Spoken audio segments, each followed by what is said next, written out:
Are we on? We'll give a minute for everything to start. There we go. All right.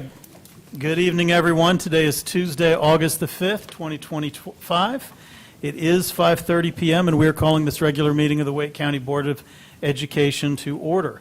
I want to welcome those of you that are watching at home and those of you who are here in person. The Wake County Board of Education meetings are conducted for the official business of the Wake County Public School System. The public is cordially invited to attend our board meetings to observe the board as it conducts its official business. Persons who willfully interrupt, disrupt, or cause disturbances at an official meeting may be directed to leave by the presiding officer. Members of the audience should show respect for the other speakers by refraining from loud comments or any other disruptions. Disruptions by any person or persons of a public meeting will be subject to action in accordance with North Carolina General Statute 143-318-17. All right, so I do see everyone is here. We are ready to begin. We have a quorum. So I'd ask all of you that are able to stand, please join us for the Pledge of Allegiance.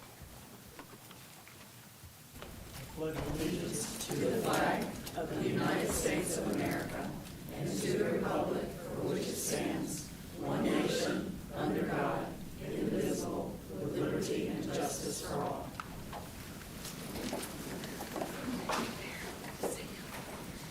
All right, thank you, everyone. So, as usual, the first item on our agenda is consideration and adoption of the meeting agenda. At this time, I'll entertain any motions. So moved, Mr. Chair. Vice Chair Swanson has put forward a motion to adopt the meeting agenda. I heard a second from Ms. Rice. Unless there's any discussion or debate, all in favor of adoption of the meeting agenda, please say aye. Aye. Any opposed? All right, the meeting agenda has officially been adopted. So we will turn to the first item on tonight's agenda, which is our public comment period. Public comment, as you know, speakers who were speaking on items on the agenda do have priority over those who are speaking off agenda. We also give priority to students, but we don't have any students speaking for us here tonight. Most of them are on spring break, or summer break. But we do have some year-round schools that are active, but there are no students here tonight. So we will be going through that priority system. All attendees that are not speaking are asked to remain seated. Only one person may speak at the podium at a time. Concerns related to personnel issues or student matters may be addressed through applicable WCPSS personnel policies, the grievance policy, and other applicable policies.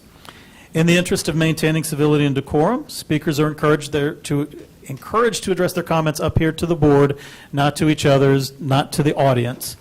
Again, we ask for courtesy and respect. Speakers must refrain from personal attacks and insults directed at other speakers, the board members of the general public. Please remain at the podium during your speaking time. Any materials you wish to share with the board can be handed to our board attorney, Mr. Malone, here at the end of the table. And do that either before you begin speaking or after you begin speaking, and that won't count against any of your time. I mentioned time. Speakers may speak for up to 3 minutes. Please note the microphones at the podium are adjustable. Go ahead and adjust them to a comfortable location, a comfortable level. When you're beginning to speak, your time will begin once you begin to speak. You'll see a green light come on to let you know that the time has begun. When you hear an audible tone or see that light turn yellow, it means that you have 30 seconds remaining in your time. When your speaking time is up, you'll see a red light and you'll hear a second audible tone. At that time, we will call the next speaker up to speak. Please, again, respect the time limit. Please respect the other people that are coming to speak tonight. It takes a lot of courage to get up and make a public speech before a body, and we just ask for courtesy and respect from everyone involved. So with that, we will go to our on-agenda speakers. Our first speaker tonight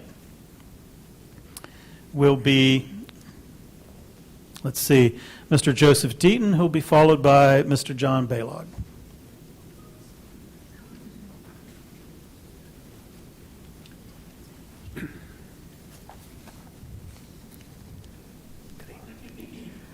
Policy 4040, Section C1C, states that employees must report if they witness behavior by another employee that has the appearance of impropriety, whether or not it may have a valid purpose.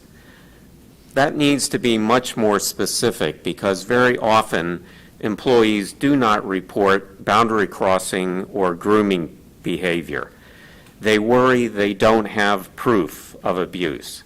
They are afraid of wrongly accusing someone, especially a fellow teacher, and causing tension with other staff and the principal. Bystanders have remained silent over and over again in cases of abuse that could have been prevented, as documented by Professor Carol Shakeshaft in the references I provided last meeting.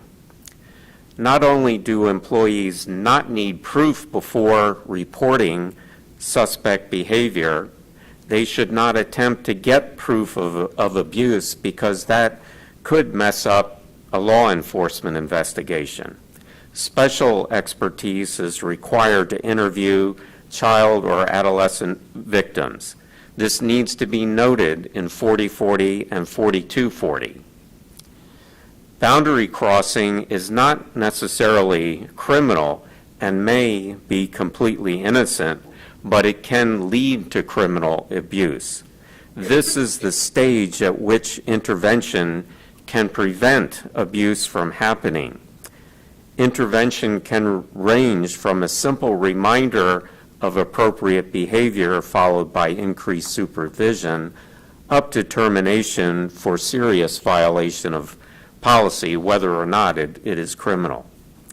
If a preliminary inquiry by a principal ends with just a reminder, it should still be recorded in the employee's file so that future principals or Title IX officers can see if the behavior persists or a pattern develops. According to Shakeshaft, many abusers did not go into teaching with bad intention, but they were opportunistic and were tempted into it. Guardrails in rigorously enforced policies and simple warnings can be a deterrence. I can think of a dozen common boundary crossing behaviors that need to be explicitly prohibited in Policy 4040. More on that next time. Thank you. Good evening. Thank you, Mr. Deaton. Is Mr. Baylock here? Not yet. Don't see him. Okay. If he comes in before public comment is done, we'll just add him to the end of the queue. All right. For the off-agenda speakers, we'll start first with Jamie Boos, who will be followed by Katie White.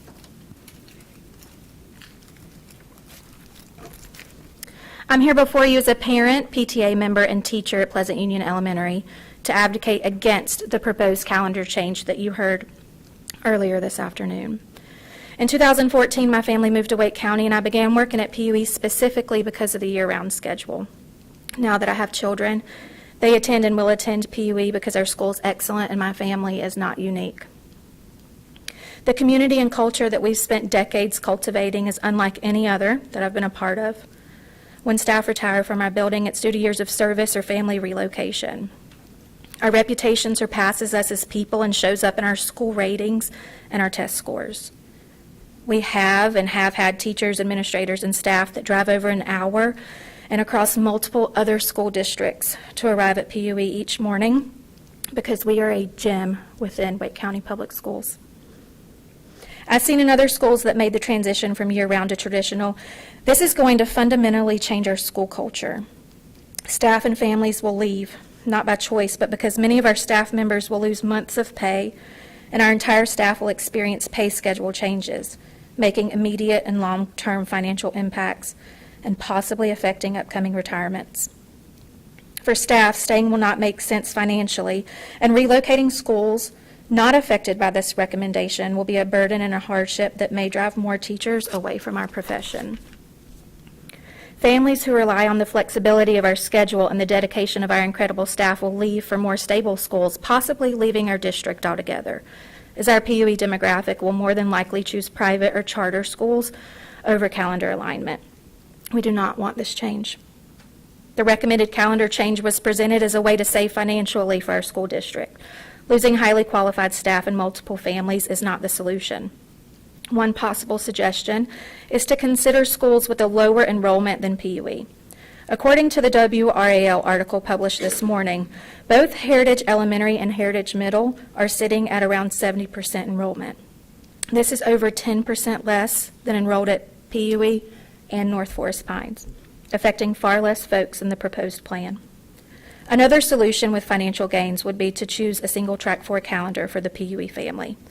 There must be a more efficient way to save money. Again, we do not want this change.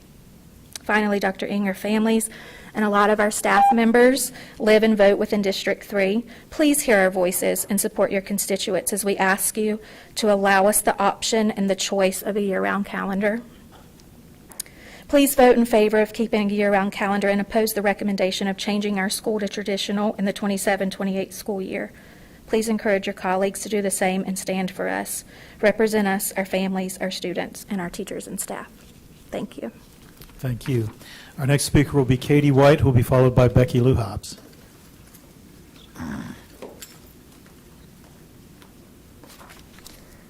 Good evening. My name is Katie White, and I'm a parent and PTA member at North Forest Pines Elementary. I have 2 boys at this school. My family chose North Forest Pines for its year-round calendar and for its strong reputation, and our experience at the school has been phenomenal. A great staff, wonderful people there. The year-round calendar has been a tremendous benefit in our opinion. The pattern of 9 weeks in, 3 weeks out reduces burnout in students and teachers and spreads our child care costs across the year instead of concentrating them in the summer. And I know that we're not the only family who faces that. I have participated in the thought exchange in the Google Meets call about the calendar change, and I have spoken to many members of the school community about the change as well. Through these conversations, I've heard my concerns echoed. People don't want to change to a traditional calendar.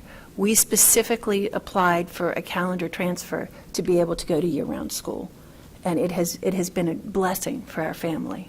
I'm concerned that if the board switches North Forest Pines to a traditional year calendar, the school community will lose not only the benefits of the year-round calendar, but also many of the families, such as my own, who selected the school for the year-round calendar, and many of its wonderful staff members who prefer to teach on a year-round schedule. I respectfully urge the board to maintain the North Forest Pines calendar as it is, or to switch to a single-track year-round schedule. If I understand that probably saves some money compared to multi-track, to allow families in the community to continue to choose the schedule that works best for their families and their students. And finally, I ask, if the board switches North Forest Pines to a year-round schedule, will my family and families like mine have public options to transfer to a year-round school, or will we be forced to find a better match for our needs in an area charter school or a private school? Thank you so much for your time. Thank you. Now we'll hear from Becky Lou Hobbs.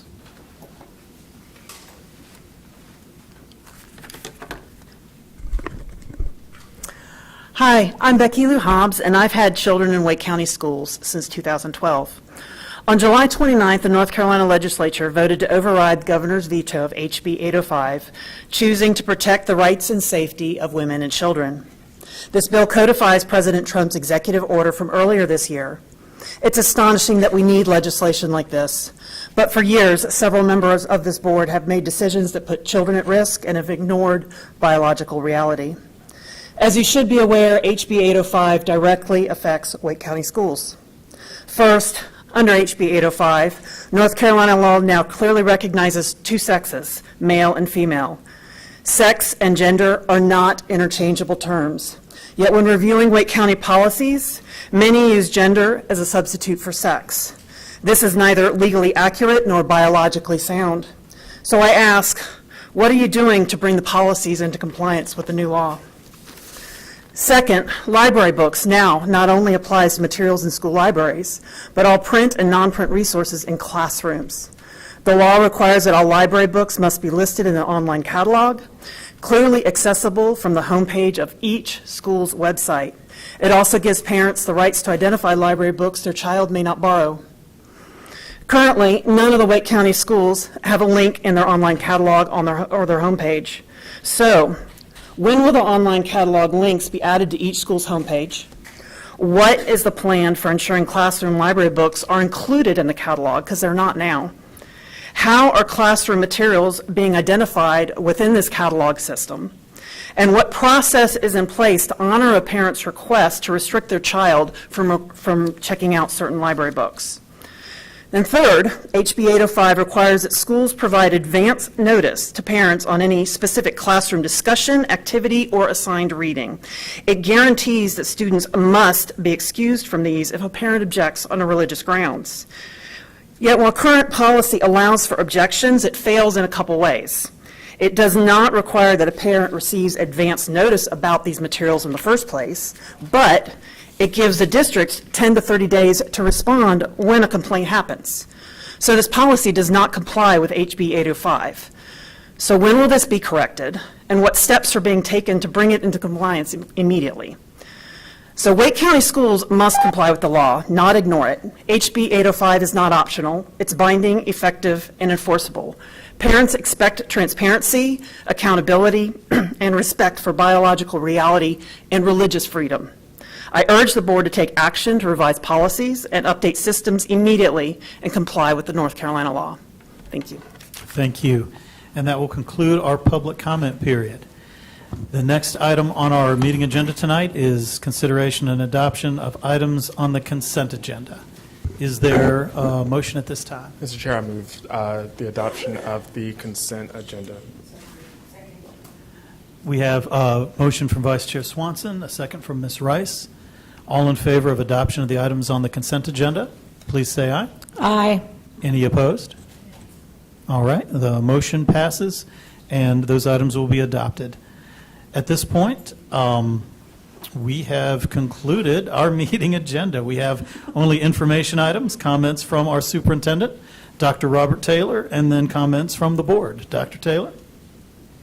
Thank you, Mr. Chair, and good evening to you all. I want to extend our sincere thanks to the BAPS charities for their generous and commitment to our students. In May, BAPS held its annual walk-run event here in Wake County and chose to dedicate this year's fundraiser to our Angel Fund, which helps students who don't have enough money to purchase their school meals. Thanks to that dedication of the volunteers and supporters, they raised nearly $18,000 to help make sure no child goes hungry during the school day. This is a meaningful contribution to a very real need in our schools.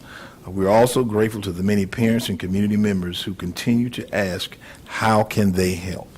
And there are two simple ways that you can contribute.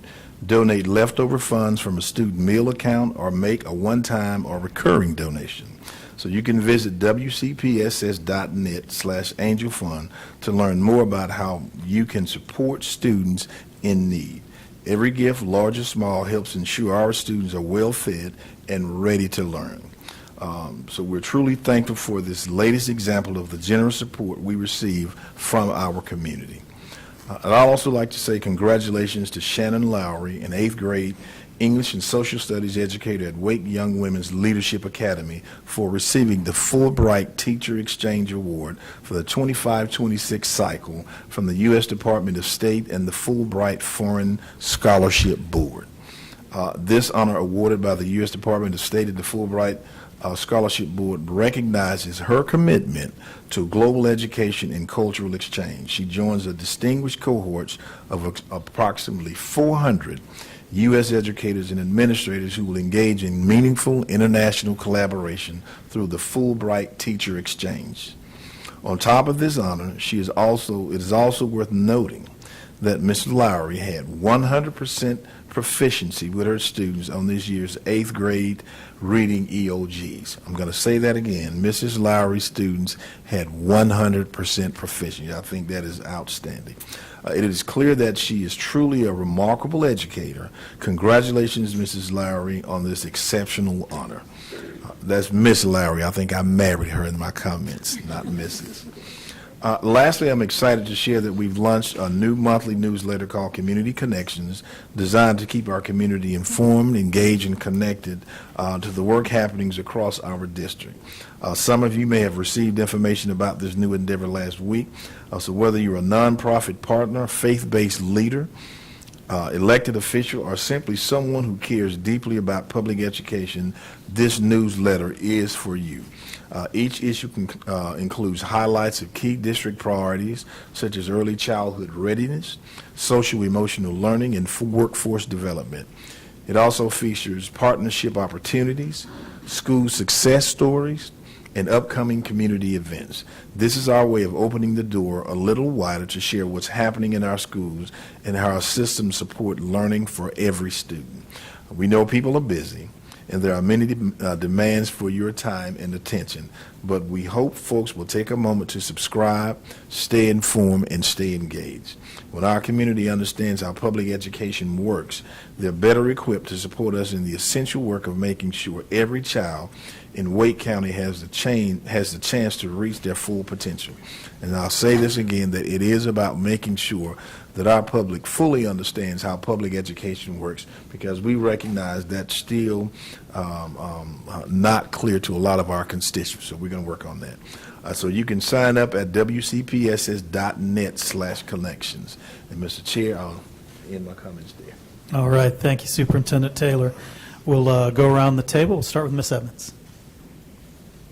Thank you, Chair. The only thing I wanted to comment on tonight was to extend my deepest condolences to the community of Westlake Elementary. It's been widely reported there was a very serious boating accident over the weekend, and we lost a student at Westlake Elementary, and one of their staff members was severely injured. So I'm holding them close to my heart, and I know that all of you are as well, and I just wanted to acknowledge that and send them just all the love and support that we can. Thank you, Chair. Thank you, Ms. Edmonds. Dr. Ing. Hi, good evening. First, I would like to welcome back the students in my year-round schools who started back in July. I'm kind of late doing this because I was on vacation over July. As you can see, I'm still on vacation. I don't have my jacket on. And our traditional calendar school students will be starting school later this month, so I guess I'm still celebrating with them in the vacation mode. I would like to thank all the folks who have emailed me and the other board members regarding the calendar conversion proposals for Pleasant Union and North Forest Pines. These are both schools in my District 3, and I certainly have vested interest in hearing their voices from the parents. And it's always difficult to face the possibility of completely upending your family's routine, and this kind of change certainly is a big change. I also understand that different children have different learning styles, and therefore different challenges when faced with the long breaks from school. Some prefers a continuous summer break, while others prefer to have the learning to take place kind of year-round. So I certainly empathize with that. I also empathize with the plight of having to find childcare during those breaks, especially if it's like the year-round, the 3-week break. What do you do at that time? So it's hard for many parents to go through that, but people have dealt with it, and going and changing that to a different model is certainly going to cause a lot of confusion for everyone.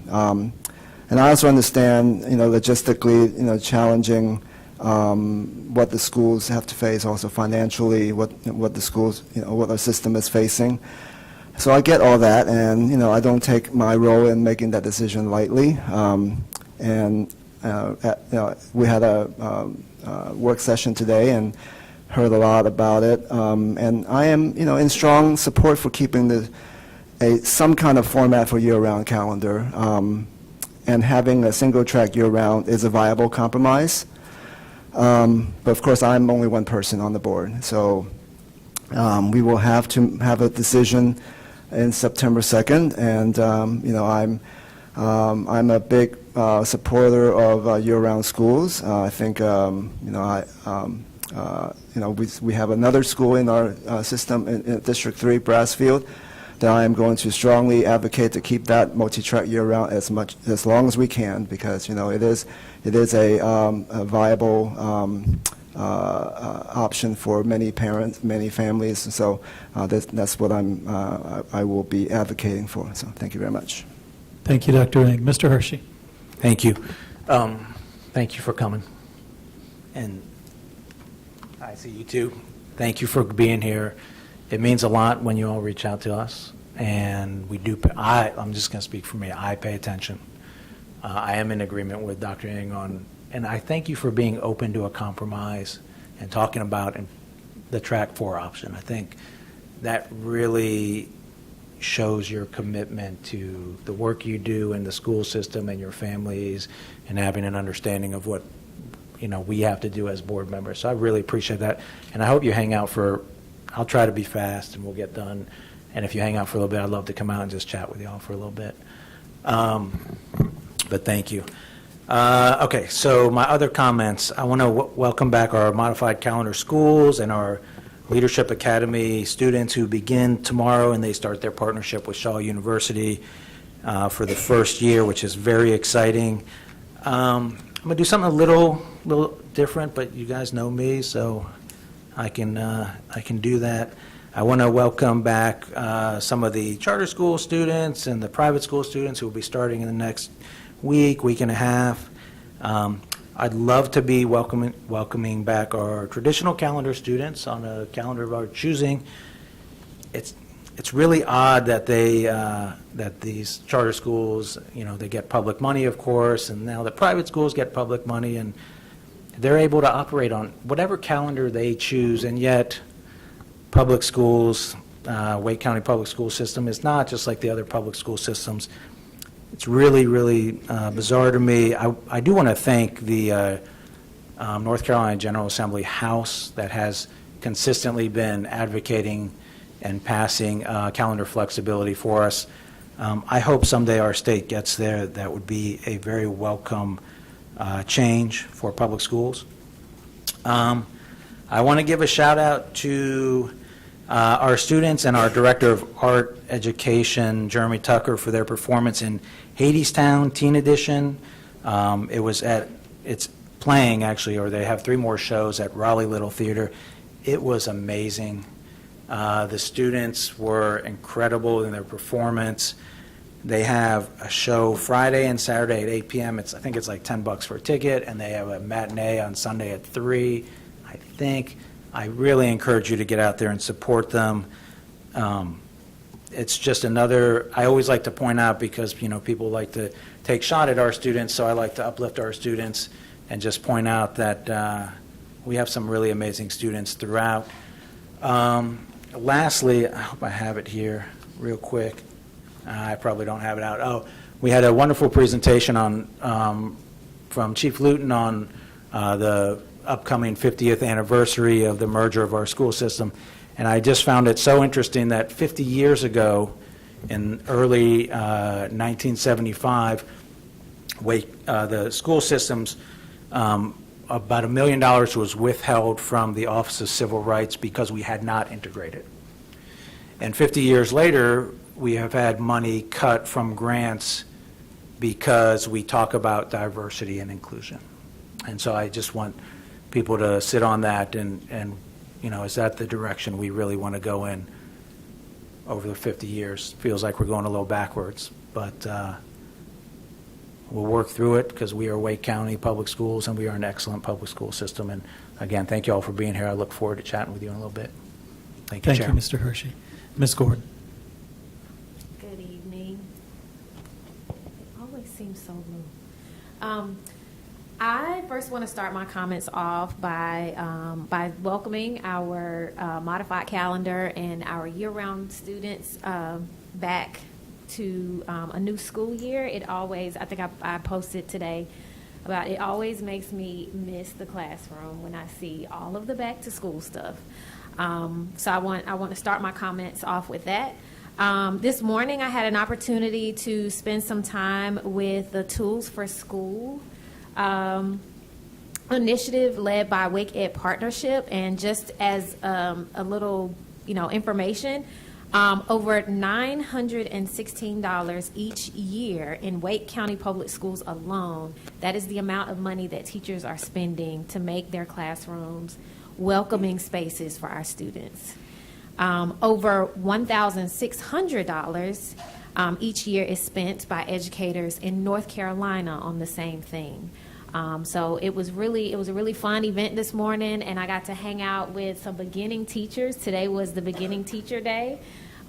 Met amazing beginning teachers, and we had fun. I want to end my board comments with, echoing everything that Dr. Ng and Mr. Hershey have said. I want to thank North Forest Pines and PUE and the families, the staff. Thank you all for your emails. The emails that I received, I emailed back, and my sentiment is the same. I'm an educator, a former classroom teacher that comes from a year-round calendar, and I currently have a child who is thriving in a year-round calendar. So I know both sides, and I feel your sentiments, and I want to put it out to the board. We talk a lot about protecting our staff mental well-being, and this is one of the ways that we can support them in that. And so I, too, support, Dr. Ng and his efforts, and I thank you for being willing to give us an alternative solution. So thank you. Thank you, Ms. Gordon. Coming around the table, we'll go to Ms. Rice. All right. Excited to see everyone this evening. I have minimal comments, okay? So I'll make it very quick. Families of District 4 can join me with Talking with T. Rice every Monday virtually on Zoom to discuss educational wellness with Q&A. It's been very lively discussions over the past couple of months. Been enjoying that. You can always visit toshibarice.org under the Contact Us for the link. And finally, the 8th dimension of wellness focus today is financial wellness, chosen number 5 by my colleague on tonight. And so I just want to remind families to set a back-to-school budget and stick to it. Why does it matter? School expenses can add up quickly. Supplies, clothes, extracurricular fees. A clear budget prevents overspending and reduces financial stress. And how do you do it? You just make a list of essential items before you shop. Use digital tools or apps to track the spending, and allocate funds for must-haves first, then plan for extras later. And then the second tip I just want to give you is take advantage of discounts and free resources. And why it matters is because leveraging available resources stretches your dollars further. And how do you do that? You can shop during tax-free weekends or use store coupons. I remember we used to have those tax-free weekends a few years ago, but I'll leave that alone. Look for community. I'm sorry. Look for community back-to-school drives. We've had a lot of those going on so far this school year, or school-based supply programs. And you can consider gently used items for uniforms or technology through local swap groups. That's all it has for me, so that everybody have some good financial wellness and have a positive and productive day. Thank you. Well, next we'll go to Ms. Caulfield. Hello, everybody. I hope everyone is enjoying their summer, and welcome back to some of our year-round students and families and staff. We had to wish Dr. Savage in District 1 well in his retirement in June, and we now welcome Sarita Smith to District 1. I look forward to working with her in our District 1 schools. I wanted to express my deepest sympathies and prayers to the families and friends that were affected by the tragedy over the weekend. I think our communications department, Ms. Luton, shared some resources that may help the families navigate through such a difficult and crazy time. Please reach out if you need any of those resources. Everyone processes this grief differently, so you may find some of this helpful.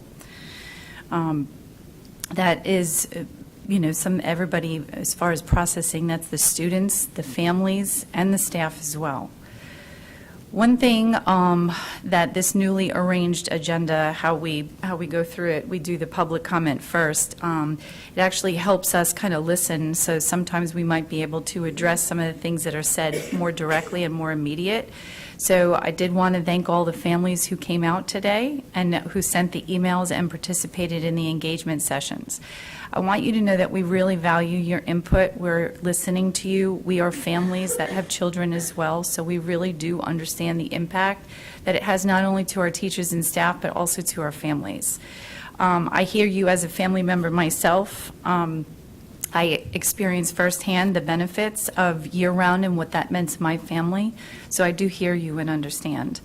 One thing that I did want to point out is the comparison with Heritage Elementary and Heritage Middle School, because their percentages do visually look like they are lower. But I wanted to clarify the point that Mr. Carrazzo made, pointing out that the high growth area in Wake Forest. So that might be something that you might not necessarily, and it's just the point to that. There's a lot of high growth in Wake Forest. We went from when I moved to Wake Forest like 20 years ago, we used to joke about copperheads. Now all we talk about is apartments and traffic. The growth there is just incredible, the numbers that have grown and the growth that is coming down the pike. So one thing that Mr. Carrazzo did mention was that the growth in those particular areas are not actually, the forecast is not as thick as it is in some of the other areas that we might see those numbers. So that's just for clarity to understand some of the numbers. That is not dismissing what we hear from you as to some of the benefits that it helps with the family and the staff. So I just wanted you to consider that as an explanation to understand those numbers a little bit better. But we do hear you. The conversations are going to continue. So thank you for coming out and for sharing. Another thing I wanted to talk about is we see a lot of movement in the General Assembly that is affecting us here at the school district. I'd love for the General Assembly to include clear wording in some of the aspects. They have helped provide clarity, but some of it is not actually clear enough that it helps us define some of these lines, including political organizations that could seep content into our schools. We've heard somebody come up and speak about one of the new bills that was just passed, but it's not exactly clear that it doesn't create a workaround around some of these laws, and it does not actually always seem clear. My problem with the grants is that everyone thinks it's free money. There is zero follow-up on what comes into our schools once we accept this grant funds. And sometimes it's really great things that come in through these grants. We have some organizations that donate a lot of money and a lot of resources that really do help our children and could be shared with some of our other schools. That's not always the case.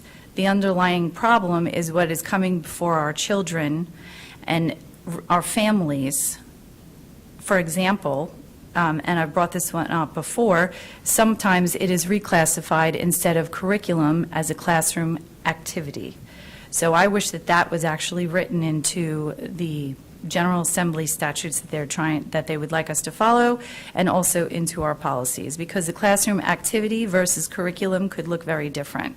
And the end result is that we are still exposing our children to confusing political agendas without the consent of the parents, or questioning when the parents actually really need to be notified of when it's happening, because they are notified of the curriculum, but it may not necessarily be an activity that they were aware of.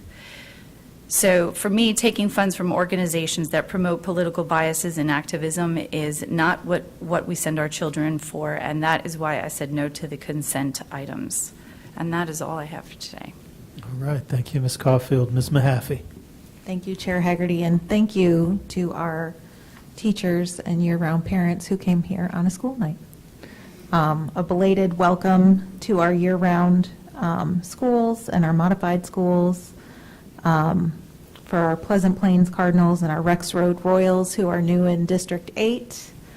They got off to a great start and have successfully done their first track out. So I think, Ms. Gordon, we would say clopening is complete for now.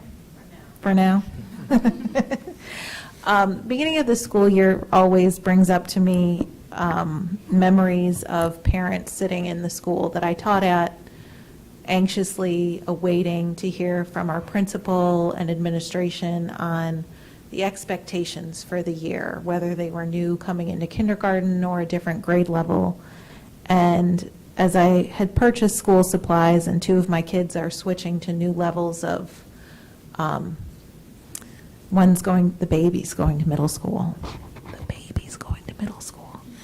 I'm not ready for this one. And, the middle child going to high school made me really reflect on the things that she used to tell her families.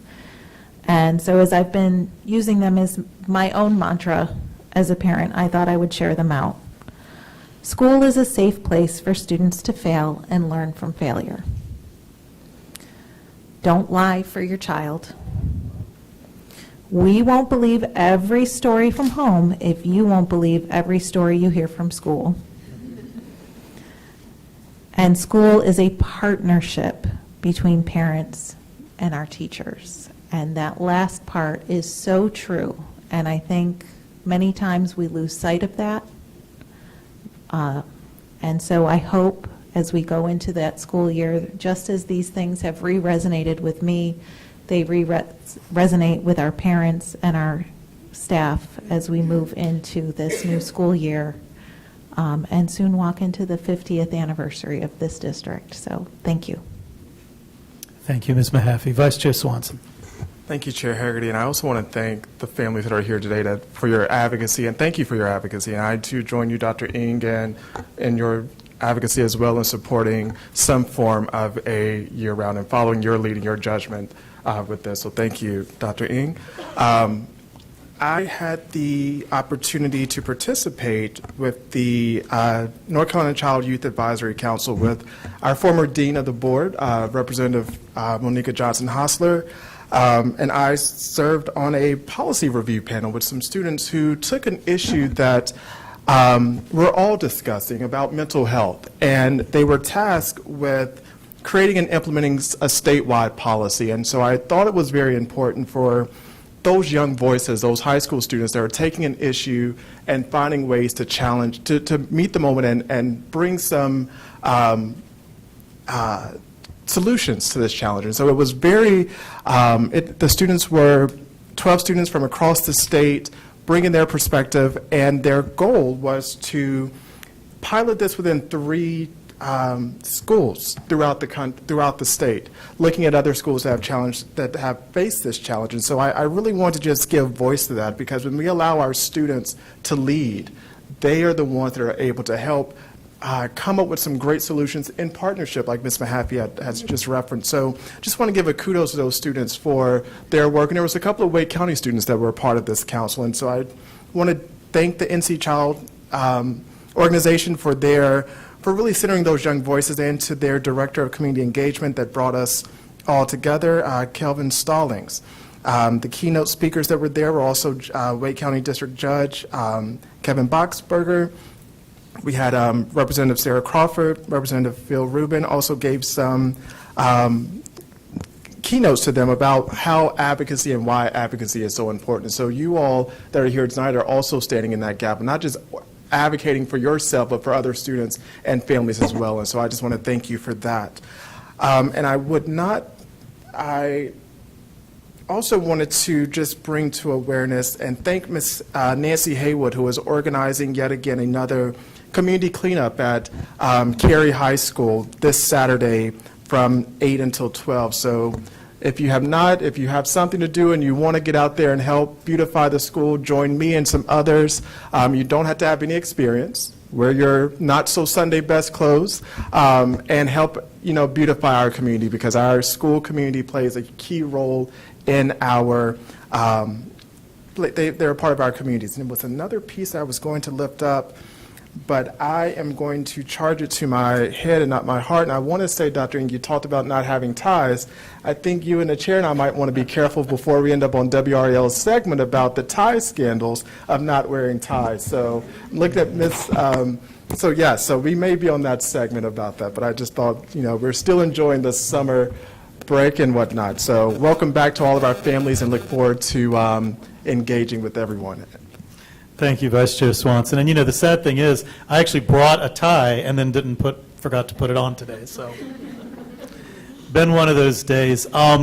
Thank you all for your wonderful comments. You all hit on many of the items I was going to hit on. I don't want to be redundant. I do want to mention three things really quickly. One, I had a fantastic opportunity to participate in what we hope will be an annual tradition. And for some of you, I invited you along. I didn't get any takers. But at 12:01 a.m. on July 30th, we kicked off cross-country season here in Wake County Public Schools at Panther Creek, at their field, at their stadium, with Coach Scruggs coming in, really doing a lot of good things with that program. It was great to see so many young men and women excited, getting together with their teammates, trying out for the team, and taking part in a really exciting tradition. It brought a lot of camaraderie, a lot of community. The boosters were out there. It was a great event. I'm still maybe buzzing a little bit off the caffeine to stay up that late, but it was a great event. And just please encourage all of your student athletes, no matter what sport they are in. Ms. Gordon, thank you for mentioning the Tools for Schools program. This is a wonderful program that we have in our community, thanks to the Wake Ed partnership. For anyone who's interested in the program, again, you can find the Tools for Schools store at 1816 Capitol Boulevard. I know it's open now. Not open now. It was open today. It will be open, I know, Thursday, and Thursday we'll have some special volunteers out there, including a couple people around this table. So if you didn't get a chance to talk to anybody during the public comment, but you want to catch them, you might be able to catch them at the Tools for Schools store, in addition to being able to pick up some wonderful school supplies. We do want to thank all of our wonderful partners at Wake Ed Partnership and all of the people that have donated. You can donate at locations around Wake County. You can bring it directly to the store. Any Staples location in Wake County, Staples is a proud partner of the program. They have a lot of good supplies there, and they will collect any supplies that you bring in from outside, or purchase there, and donate those to the program as well. Finally, you heard Mr. Hershey refer to it, and then some other comments coming around the table. We are excited. We will be celebrating the 50th anniversary of the Wake County Public School System. And we've had public schools in Wake County longer than 50 years, but for those who don't know the history, this was the beginning, this was the consolidation of our county schools and our city schools into the school system that we have today. This came at a time that was an important moment in history, and we want to make sure that we celebrate this 50th anniversary with all of the due pomp and circumstance that it deserves, to appreciate the history that we have, look at our situation today, and help map out the direction where we want to go. And I thought, as we get started, I wanted to share this comment, this quote with you from someone who was involved, who was actually the Board of Education chair in 1976 when this took place. Merging the Raleigh and Wake County school systems was not an easy thing to do, but it was the right thing to do. We worked to create a school system that would serve as a foundation to a proud, unified community, and we succeeded. The community should be extremely proud that we were able to integrate and merge the school system in an uncomfortable climate, and we never lost a single day of school because of protest or violence. Many have devoted their careers and their lives to helping this system succeed. Much has been accomplished, and there is more yet to do. My hope is that the efforts of the past will light the path for those who are willing to build, and this was at the 30th anniversary, the next 30 years of the Wake County Public School System legacy, now and into the future. That was from our former North Carolina Senator and County Commissioner, Vernon Malone, who was the 1976 Board of Education chair, speaking at the 30th anniversary of the system. I'm proud to have been able to serve as the chair as we move into this 50th anniversary. I hope all of you around the table recognize your place in history and what we can do moving forward to work together to keep the Wake County school system a wonderful and thriving system in the future. Thank you all very much. That'll conclude our board comments, and at this time, I'll entertain a motion. Mr. Chair, I move the approval of the HR recommendations. Second. We have a motion to approve the HR recommendations that were reviewed in closed session from Vice Chair Swanson, second by Ms. Mahaffey. All in favor of adoption of the recommendations? Aye. Any opposed? All right, the recommendations have been adopted. I'll entertain further motions. Mr. Chair, I move that we return to closed session. We have a motion from Vice Chair Swanson and a second from Ms. Rice to return to closed session. All in favor of the motion, please say aye. Aye. Any opposed? All right, we will take a recess and we will reconvene in closed session. Thank you.